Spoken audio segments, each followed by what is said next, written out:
So 10 ವರ್ಷ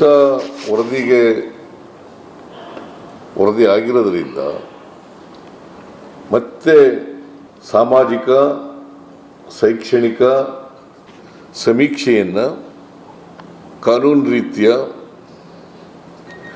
ಮಾಡಬೇಕಾಗುತ್ತೆ. Socio educational.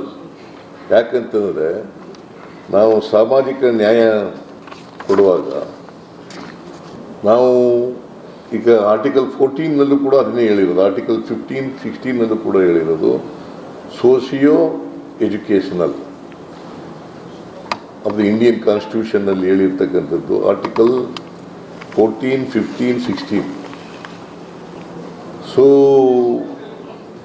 ಇದನ್ನು ಇಲ್ಲೂ ಕೂಡ ನಾವು ಅದಕ್ಕೆ ಏನು ತೀರ್ಮಾನ ಮಾಡಿದ್ದೀವಿ ಅಂತಂದರೆ, ಮೇಲ್ಕಂಡ ಅಂಶಗಳನ್ನು ಗಮನಿಸಿದ ಸಚಿವ ಸಂಪುಟವು, ಈಗ ನಾವು ಆರ್ಟಿಕಲ್ ಸೆಕ್ಷನ್ ಕ್ಲಾಸ್ 1 ಅದನ್ನು ಚರ್ಚೆ ಮಾಡಿದ್ದೀವಿ, ಆಮೇಲೆ ಕ್ಲಾಸ್ 2ನೂ ಚರ್ಚೆ ಮಾಡಿದ್ದೀವಿ. ಅದನ್ನು ಮಾಡಿ ಮೇಲ್ಕಂಡ ಅಂಶಗಳನ್ನು ಗಮನಿಸಿದ ಸಚಿವ ಸಂಪುಟವು ಕರ್ನಾಟಕ ರಾಜ್ಯ ಹಿಂದುಳಿದ ವರ್ಗಗಳ ಆಯೋಗವು ಸಾಮಾಜಿಕ ಮತ್ತು ಶೈಕ್ಷಣಿಕ ಸಮೀಕ್ಷೆಯನ್ನು